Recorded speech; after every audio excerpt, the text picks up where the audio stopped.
Hi everyone, welcome back to the channel. If it's your first time here, my name's Paul and this channel is dedicated to overlanding trucks and everything in between. So in this episode we're going to be carrying on with Beryl, our 110 Defender Overlander, getting the upgrades done for next year's season basically. We've got to still put new doors on, we've got interior things to do and new lockers to sort out. So one of the things I really want to sort out is, well, this locker more than the other side. These are fuel tank lockers, they hold 2 jerry cans, and they're not waterproof in any way, shape or form. They are not waterproof. You go through a puddle, these end up filling up with water. It obviously runs straight back out again, but everything in here gets wet. So I want to mount my compressor in here to save space inside the truck because we're very limited on space. So the only way I can think of doing this, when I originally built the truck, and I don't know if you can see that,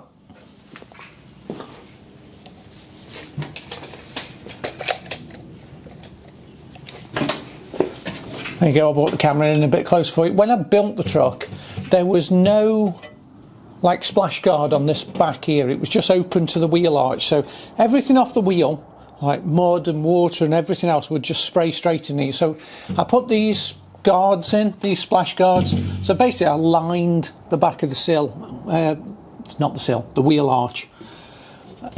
That really does help to keep the spray from this back wheel out.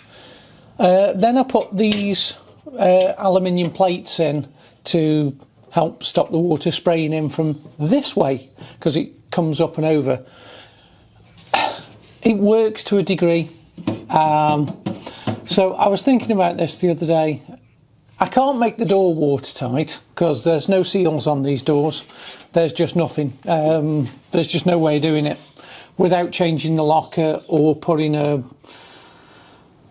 locker in out of a wool. I've been told the locker out of a Wolf Landrover would fit with a little bit of modification.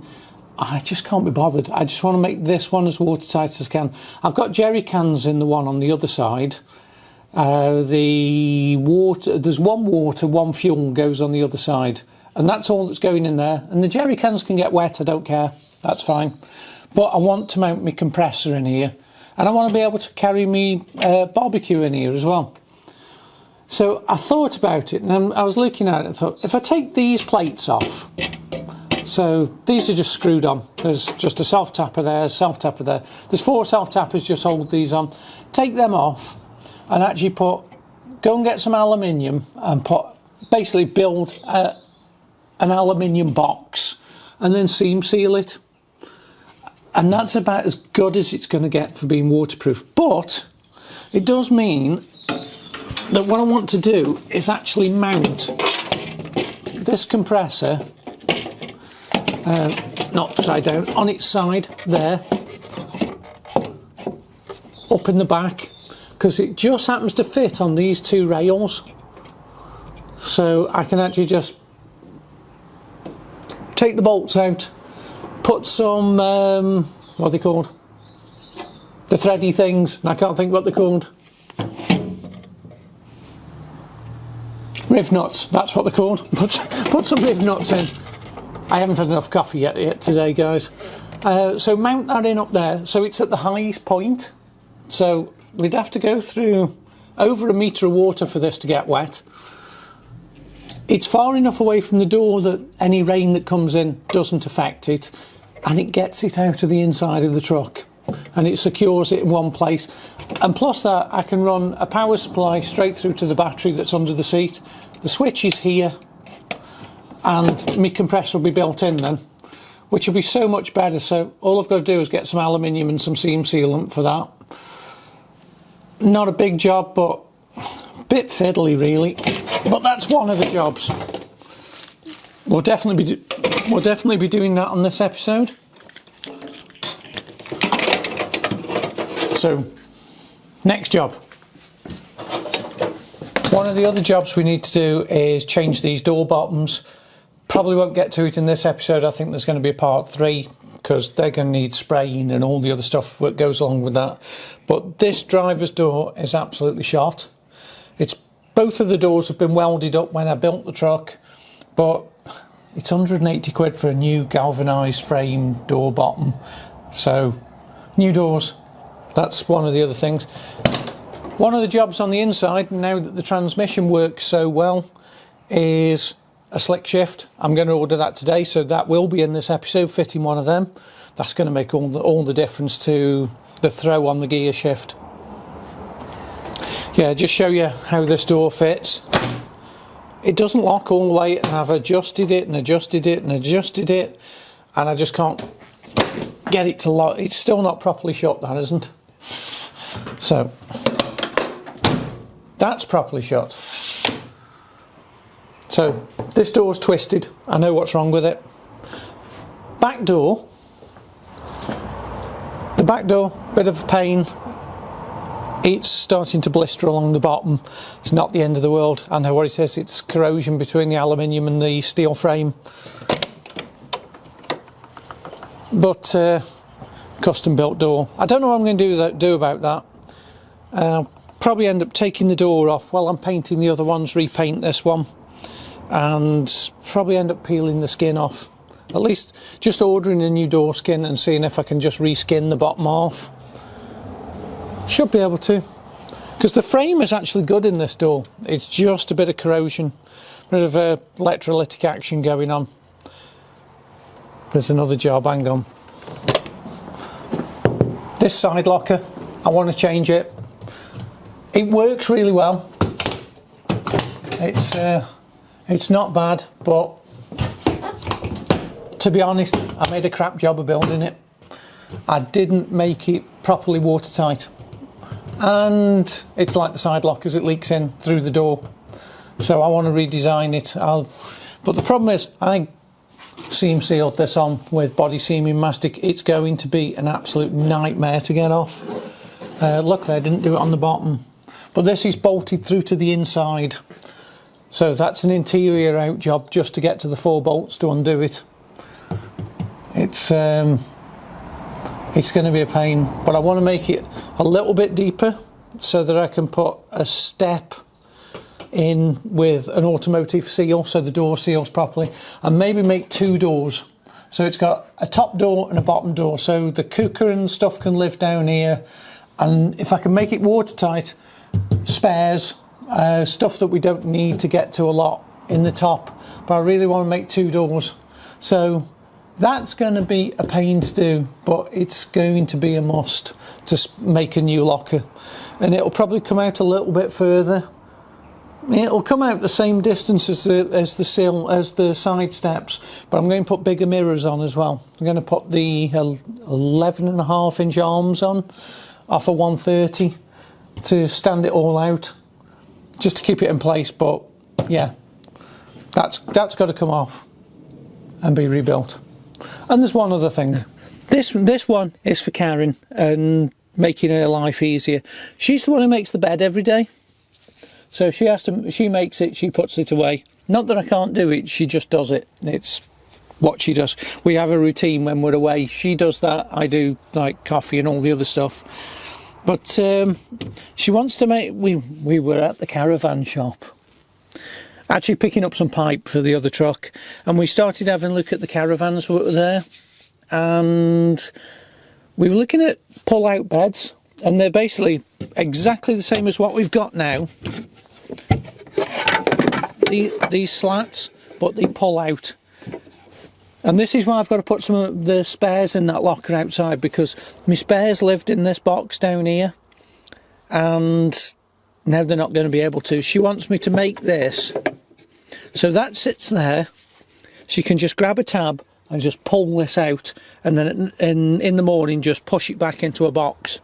So I need to cut this away, build a box in here, so it's got a pull-out bed basically.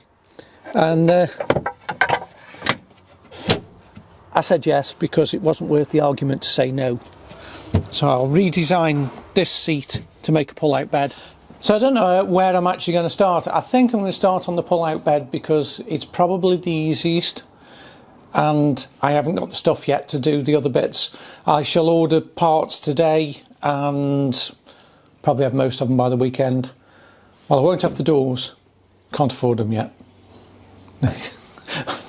Just come back off a trip, I can't afford doors yet, but I can get the aluminium tomorrow to do inside the locker.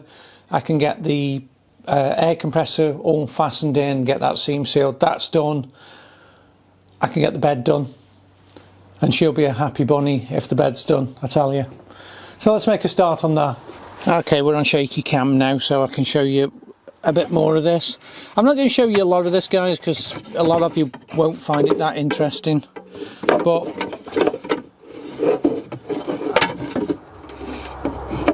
so that is one of the bed slats, and these all concertina together, as you can see.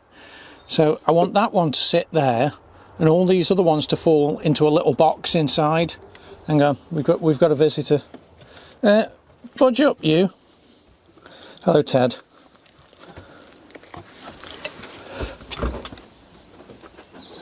Supervising, eh? So somewhere, you know, in front of the dog, who's too nosy to actually care. Get out of the truck. Go on. Go. Sit. Sit. Right. Now I've made everyone feel sick by moving the camera around. Yeah, I want that to sit there so that just use some more of that strapping to make a handle, and she'll just be able to pull this out all the way along there, because these are the runners that sits on anyway.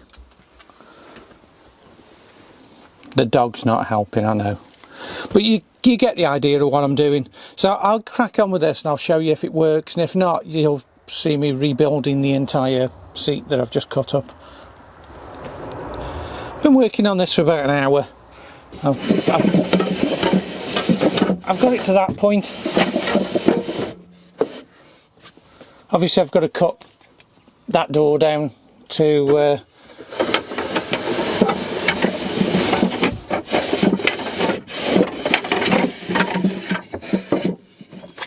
I didn't do a very good job of filming that then.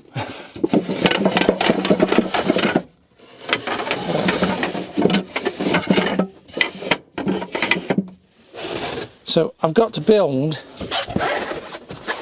like a bin inside for that to actually fall into. But the principle works.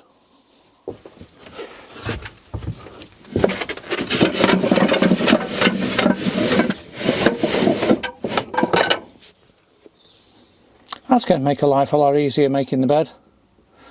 And obviously once I've cut the door out, we won't need to lift that up, so yay! Looks like we've got something right. It works. It works actually quite well.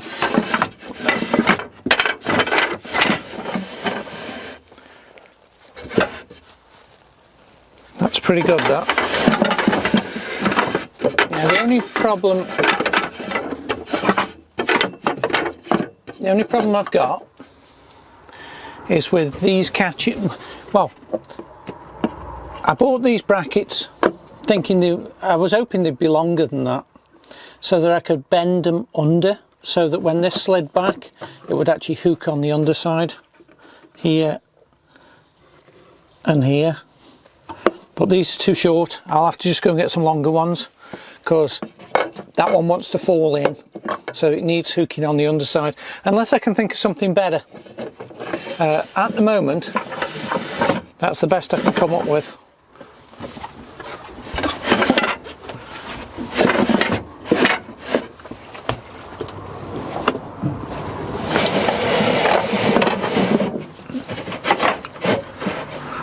I think the boss is going to be happy with that.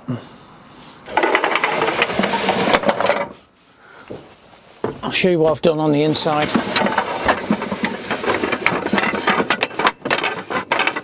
It's always the last two that get rocked up. But just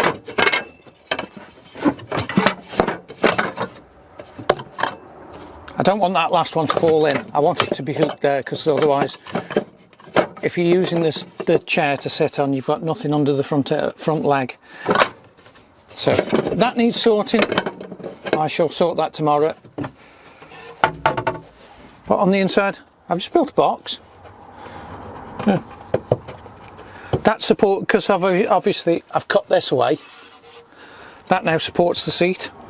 So the seat sits on that rather than on the front edge where it used to. So that's still all supported, but just a little bit further back. It's just one of them. But that's annoying, it keeps falling. I'll just have to get some longer clips.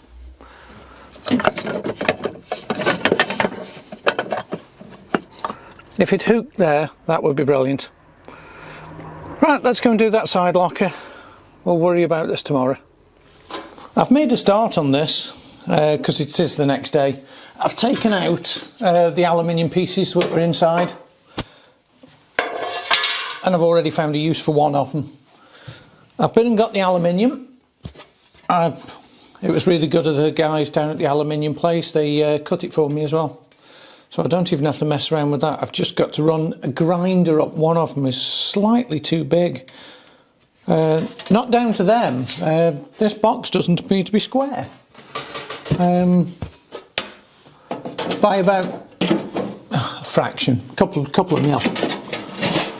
Yeah, they pre-cut all these, so they're ready to go. They've saved me a load of time doing that. So we'll glue them in on the back there, seam seal, and just literally glue this box together so it's watertight. But got one other problem. Where is it? Right. The base on this compressor is just slightly too narrow. And I mean, when I say slightly, I mean 15 mil. So the aluminium that I took out, I'm going to make a new base for the compressor so that I can get the riv nuts in, so I can put one here, it's just 4 riv nuts basically. And this job's almost done once I've done that. It's only a case of gluing and some drilling. So I don't mind because I can put the riv nut into the metal. But yeah, this is going to make a world of difference. But I've got one other thing to show you. Now hopefully you can see that. But last night, you know the 2 brackets that I said were too short? I was looking around in my scrap pile and I found some of the aluminium that I'd actually used to make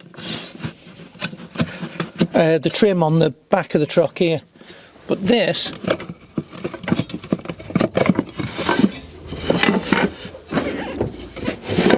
it works perfectly and locks into place.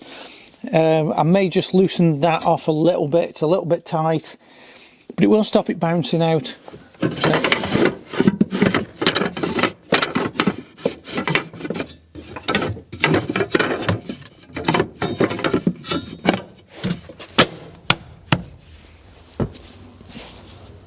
Great success.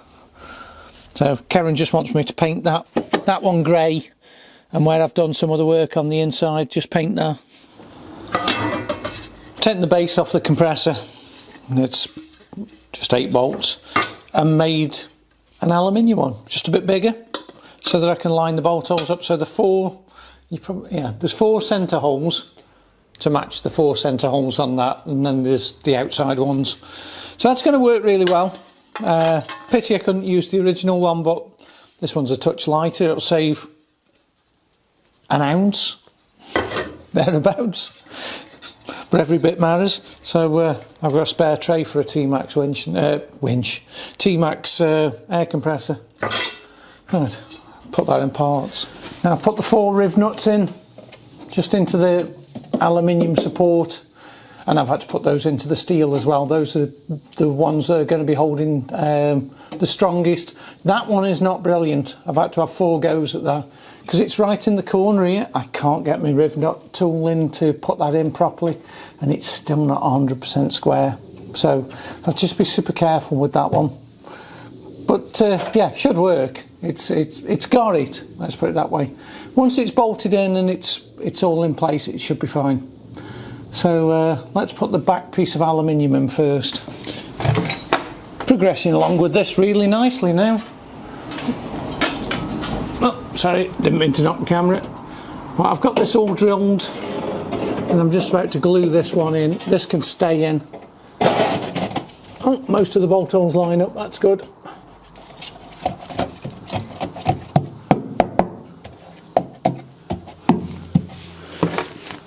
And I'm gluing them in rather than riveting or doing anything else. The glue's a lot stronger than riveting or screws or anything like that. Once this is all seamed in and the seam sealant, it'll hold the water out, and this will never budge again. If I ever want to get it out, it's going to be a pain, I tell you. But yeah, once that goes off, it will be fine. Where's my base plate? There's my base plate. Made up. That lines up too. There's a right way and a wrong way for that, and that's the right way. Right, so that hole in the right hand corner. Cool. I'm motoring along. I just have to tap that one with the drill a bit. But yeah, I'll carry on. I'll get this base plate put onto the compressor now. In fact, I can actually glue the sides in and seam seal that side, because once the compressor's in, I won't be able to do it. And work out where the power cables are going to go. That might be a good idea as well.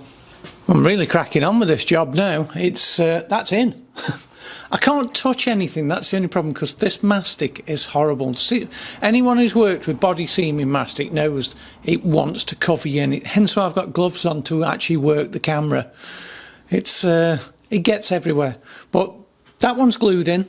That one's glued. The back one is glued and bolted, obviously through that. And I haven't put this side in yet because I've got to work out where I'm going to run the power cable. I was just wondering whether or not to put this onto an Anderson connector and Anderson plug it to the one inside the door. Let me just show you.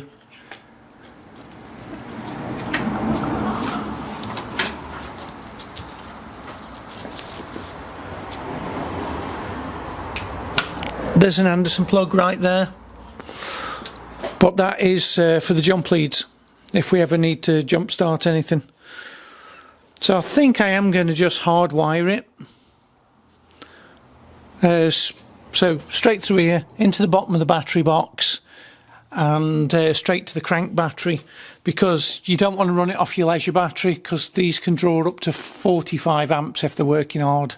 They normally pull about 30, so you want the engine running while you're running one of them. But this is great now because that's up there out the way. This was dead space, we weren't using this space, but this bit we were using because the barbecue goes in there and still will go in there. It'll still fit because it's now a little bit bigger than it was because this isn't as thick as the aluminium I took out.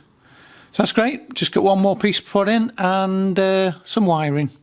That's all the sides in. I'm going to let that dry before I try getting the wiring through. I am just going to get even more of this body seaming mastic over me.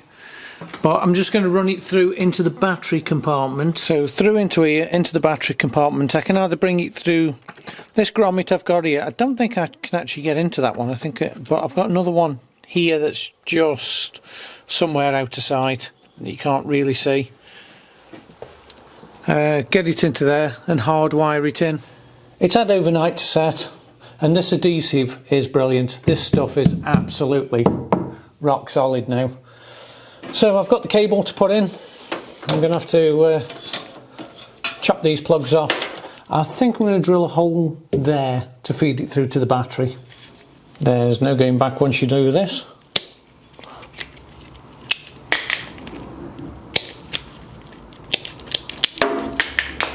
Now, mark the one that was red.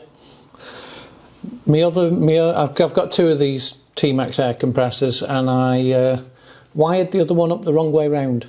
It didn't damage it, it just runs in reverse. But it still works, which is the weird thing. But this one I've actually marked, so the one I haven't got any red tape, so it's had a piece of black tape on it. But as long as it's marked as that is the live one. It's some FD gauge cable this is as well. Like I said, these draw 45 amps. So think a 10mm drill. Yeah, 10mm should go through that. That should go through 10mm.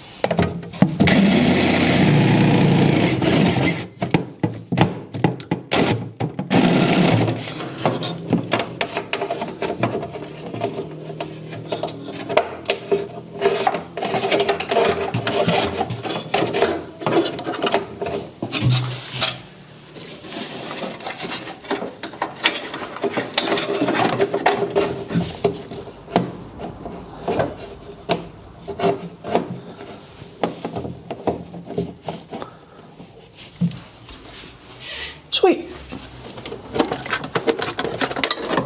So cable's through to the battery box.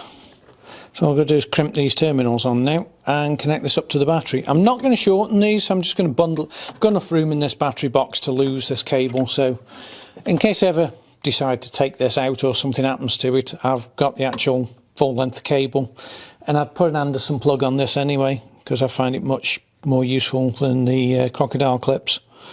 So just got to crimp them on, connect this up, and it should work.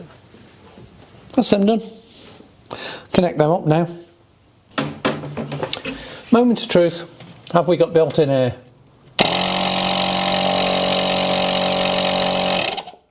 I'd say that's a yes. Awesome, that job's done.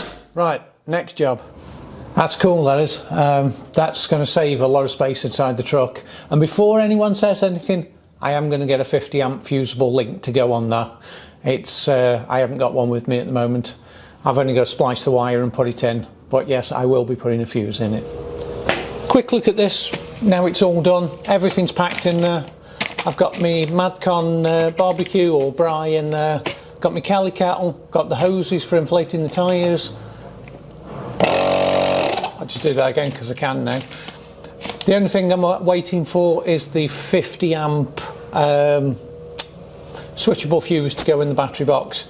But I've ordered one of those, it'll be here in a couple of days. But yeah, that's ace. That's a good use of space now, and everything's going to stay reasonably dry. Not 100% dry, but reasonably dry. That's high enough to be out of any water. The hoses don't really matter. The braai's wrapped in a plastic bag, so any water that gets on the bottom, that'll stay dry. And the Kelly kettle is up off that, so that's good. That's all sorted. Excuse the noise, guys. There's tree surgeons working next door, so if you can hear chainsaws and those things they use to chop up trees, that's what's going on next door. But I'm going to have a look at why this truck smokes so much under load. Now, I know the engine's good. We've been inside this engine before. We had a look when we put it in. Engine's good. Cylinder head is brand new. So it could be an injector problem. But what I actually suspect, it's either because this has got a boost pin in it and a what's called the 4B boost ring. So it might not have enough shims in it, because I can't remember how many shims I put in it. So I'm going to pull that off first, have a look. Now I'm not sure whether or not just to remove that and see if it helps, or just put it back to standard and see how it drives. Especially as it's going for an MOT, I may just whip all the bits out and just put it back to standard, you know. It might be a good idea for the MOT. Because I went to see the guys at the MOT place today, and they said they are failing everything. And I'm not kidding, they are failing everything on emissions. Whether they've tightened up the emissions, I don't know. They didn't say they had, but they said they are failing everything on emissions. So I'll have a look at it. I mean, it doesn't smoke on tick over, and this has got a fairly high threshold, with it being an 86 Land Rover. It's almost a visual smoke test. But I'm going to have a look how many shims it's got in it first. I can't really film in there because I can't get a camera from down here. So I'm going to whip that off and have a look, and I'll show you when I've taken it off. I've just taken the boost ring off. That is your boost ring. That's the 4B boost ring. It had got the 3 shims in it, so I did put them all in when I did it. So there's your 2 springs. Yes, there is 2 shims in there? Or is there one? No, there's 2. There's another one in there. It's stuck. There you go. 2 shims in there, which are the factory shims, and 2 springs. So I'm going to put this back together without that and then see how it smokes.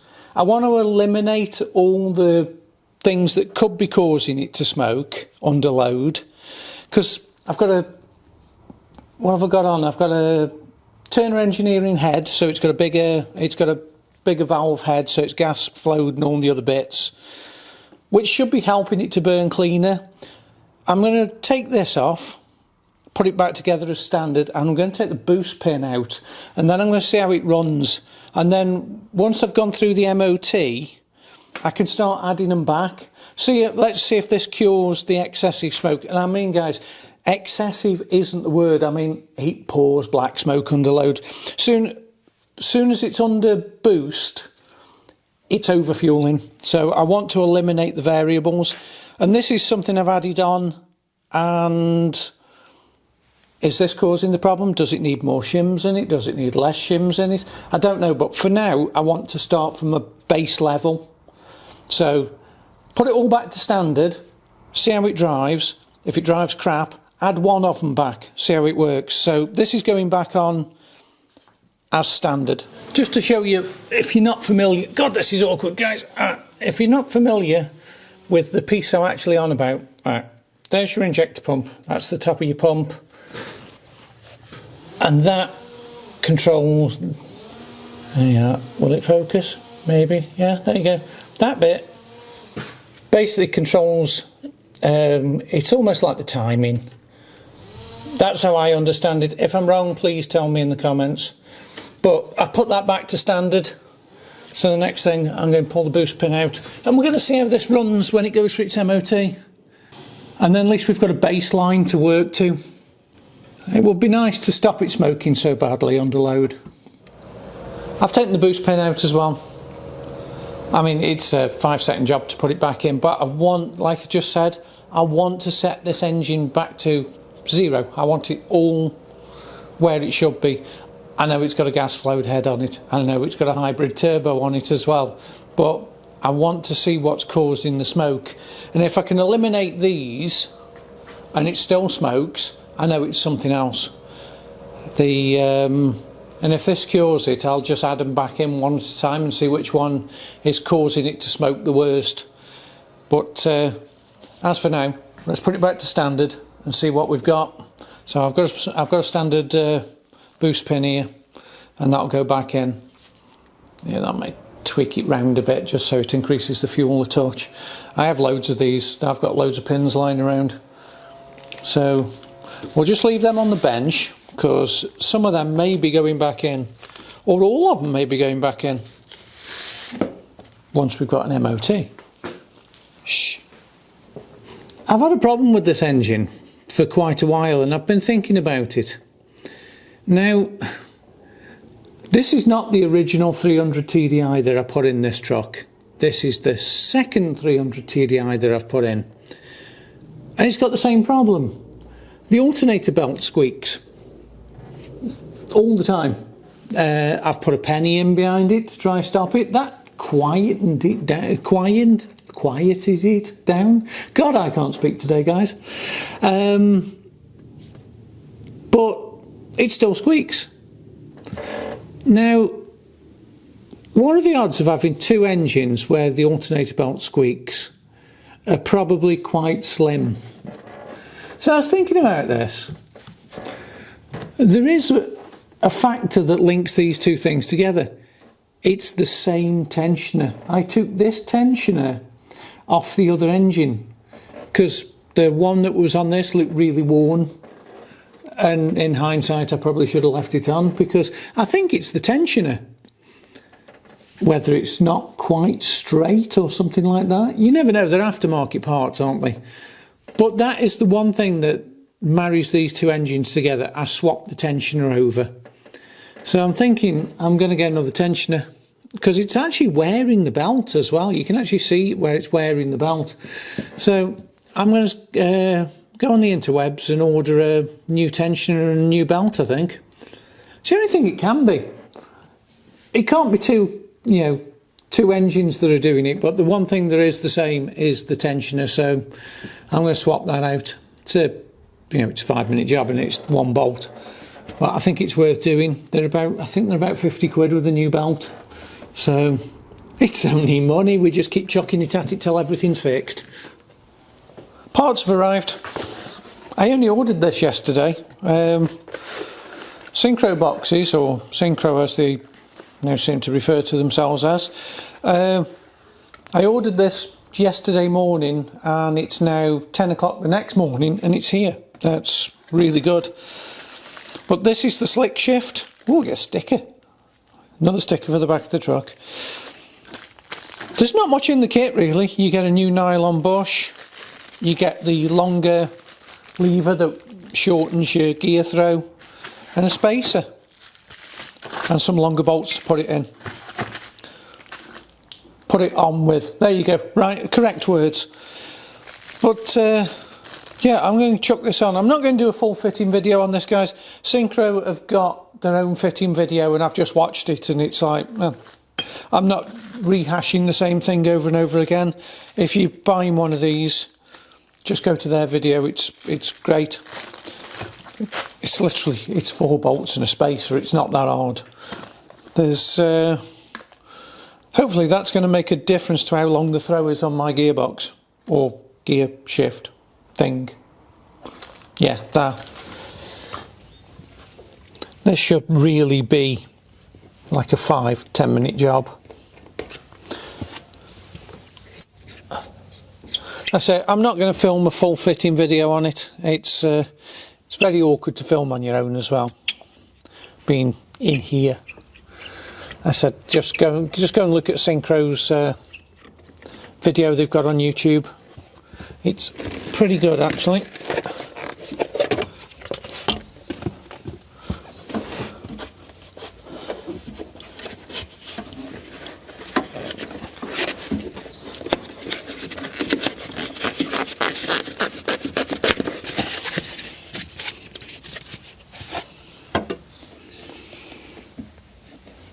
The hardest bit's going to be getting that rubber off. At least we know one thing, there's nothing seized on this gearbox. It's been in and out that many times. Should be fairly easy to undo.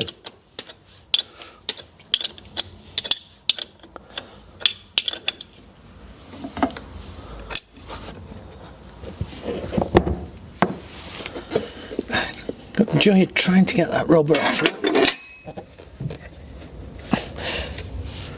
Right, I'll struggle with that. We'll be back in a bit. I've encountered a couple of problems.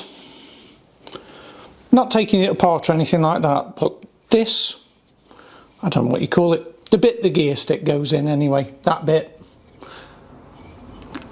Gear stick housing? Yeah, we'll go with that. It's got some wear on it. Now where the pin rides on the inside, grab the new one, it'll be easier to show you. Where these pins run, that one's worn, and where the springs ride on the side, worn. So I've just been and robbed another one off a gearbox I've got outside. This is next military gearbox, hence the colour. And this one's got significantly less wear in it. In where the pins ride. Is that focused? Are you focusing? No, you're not. I'll go further back, maybe that'll help. There you go. Where the pins ride, significantly less wear. Usually with the military boxes, they've not done the same miles as the civilian ones. So yeah, so I've got a good one of those. I've gone and got the gear selector piece off the other one because I can't get the other one out of the box. I don't know. I think Ashcrofts have thread locked it. I think it's going to, luckily it's got a new insert in it. They put an insert in, but I can't get it apart. So I'm going to have to heat it up. So that's a pain. But I'll struggle on trying to get that out. But I have got a spare one in case anything happens to it. But Yeah, when you're starting these jobs, you just don't know what spares you're going to need, and apparently I need them all. So I'll carry on trying to get this bit out of that box. Yeah, I'll just show you, because that didn't make a lot of sense. I'm talking rubbish today. But that, which shouldn't rock around on that shaft, will not come out. That is either thread lock, cross-threaded or something. So, cheers Ashcrafts. I'm still not impressed with the gearboxes. But I can't get... See how much movement there is on that, but I can't get it to budge. I've got an extension with a bar on it and it still won't go, so I'm going to try heating it up. Just gently, just warm that up. See if I can get it to shift. Now, I'm going to hold that with a cloth because it's red hot. It was thread locked. As soon as I got it hot enough, it came out. So I can't really blame them for thread locking it. But what a pain in the arse having to heat it up. That one's been in for, well, it's been in since that gearbox was built and it was never thread locked. Let's say, I'm not going to blame them for that. But yeah, just going to change that insert for a new one. The profile seems to be slightly different on the one they give you, and it's made of a different material. Some sort of nylon. I guess that's just some sort of nylon as well. But anyway, swap that out. Might as well use everything in the kit. Now I've got to use my quality circlip pliers. Everything's covered in grease now. Joy. That's that back in and tightened up. So there's no play in it now. There's no play in the shaft now. I've tightened that up. So, well, in that piece of the shaft, obviously there isn't that bit, but that's taking the play out of that. That's good. There's the nice blue anodised bit that you're never going to see. Got bling on my truck that no one can see. Ace. That's all that together. A little bit more awkward than you would, not the actual fitting, dead straightforward. Putting the boot and everything back on, because everything's moved up. These bits are all higher, aren't they? So, God, that's a lot shorter. That's going to take some getting used to, that is. Again, it was horrible before with the other clutch end, so first, second, third.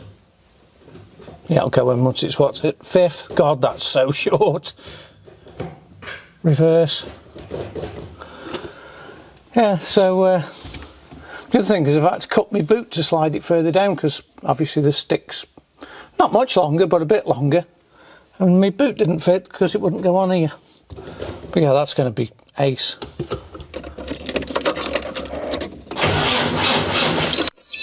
Helps if you use the glow plugs.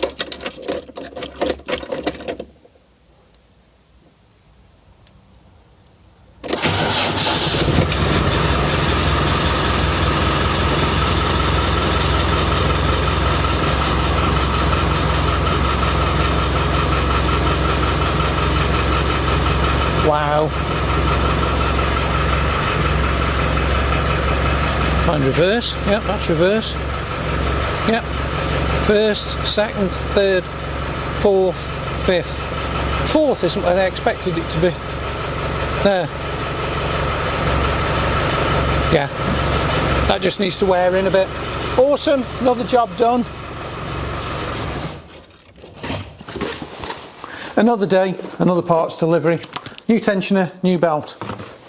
Hopefully this is going to cure that squeak. I didn't go for the cheapest one. In fact, I went for one of the dear ones. And this pretty much looks exactly the same as the one that's on. But hopefully this will eliminate the squeak. I can only think it's this tensioner, guys. And there's the tensioner. I'm going to need a bigger bar on that, I think, or another spanner. Let's take the belt off first. Oh, jump straight back on. There we go. That's the belt off.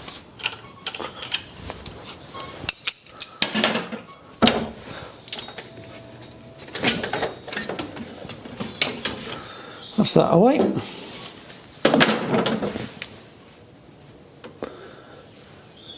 Look, Landrover with a water leak. What a shock. I'll tighten them up too. Now if I could only find my ratchet, that would be good.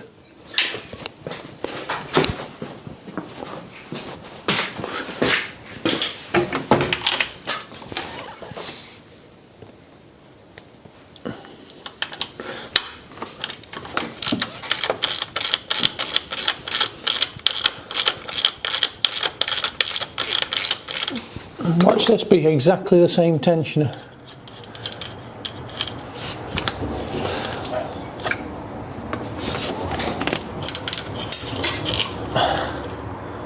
No, it isn't. It is not the same tensioner.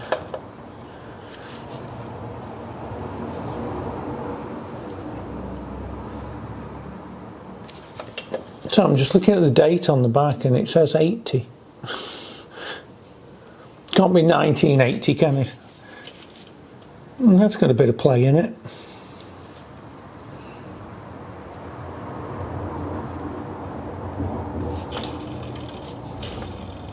That doesn't sound... Do you know, that's the problem, I would say. Yep. It's against my microphone.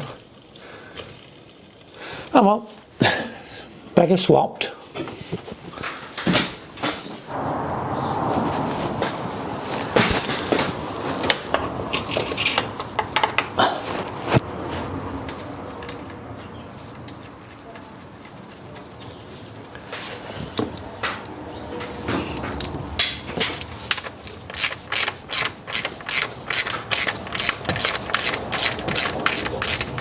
What is it with Land Rovers? Drive it once and you have to replace every part?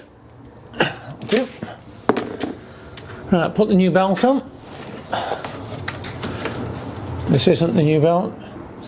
Just looking at...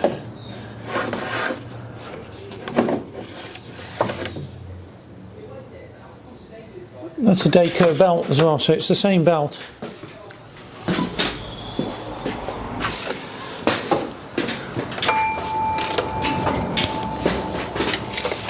Right, let's see if I can actually remember how to put one of these on. Oh, they're great when they're creased, aren't they? Like, oh.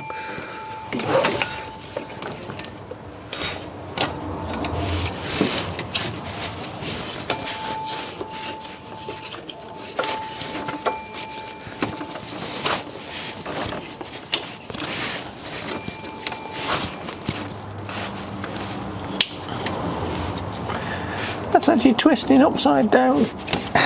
It's got a twist in it. How? What have they done to it when they packed it?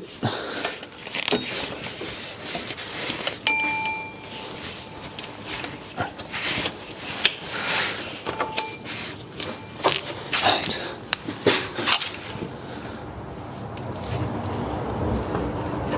I'm going to make this easier for myself. Or I'm at least going to try to make it easier for myself.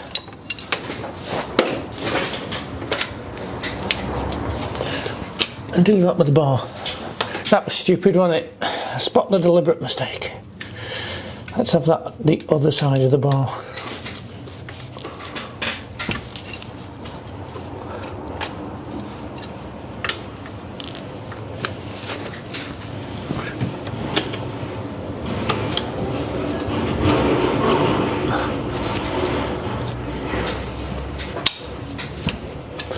Done. Should we see if it squeaks?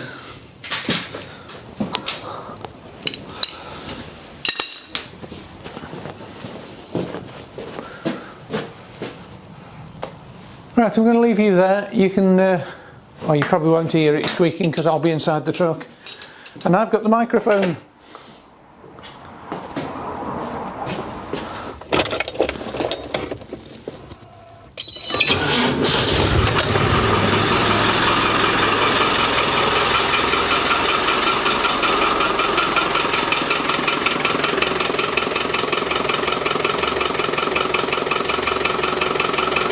Well, I'll tell you straight away that's better, because that other pulley was jumping and that one's dead smooth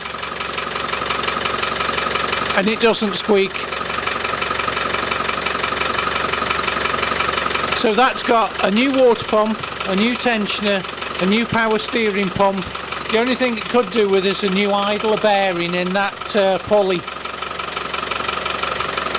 But that isn't desperate because there's no fan on it anymore.